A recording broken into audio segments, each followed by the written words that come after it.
እንዳትነካኝ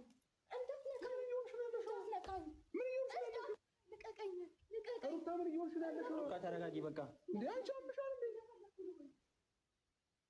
እንዴት ለሆን እያስረዳሁሽ ነው አይደለ በጣም አስረዳሁ እኮ እያስረዳሁሽ ነው አይደል መረዳት ያለበት ራስሽ ነው ካዲ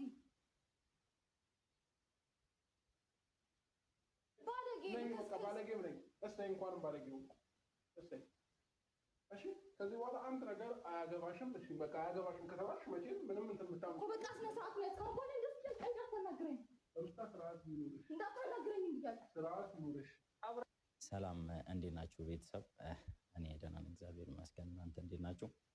እንግዲህ ከትንሽ ከሰዓታት በፊት የሆነ የቲክቶክ ቪዲዮ እና ፎቶ አብርሽ ለቆ ነበረ እና በጣም የሚያስደብር የሚያስከፋና የሆነ ጭንቅ የሚል ነገር ነው ማለት እሷን ማግኘቱ አይደለም እኔ እንትን ያለኝ ብቻውን ሄዶ ማግኘቱ ነው ሩታ ቤት ውስጥ ገብታ በጣም ሌላ ነገር ውስጥ ነች በጣም እያለቀሰች ከፍቷታል ፊቷ ሁላ ልክ አይደለም እና አብርሃም ምን እያደረገ እንደሆነ አላውቅም ማለት ከሱ የማይጠበቅ ነገር እያደረገ ያለው አንድ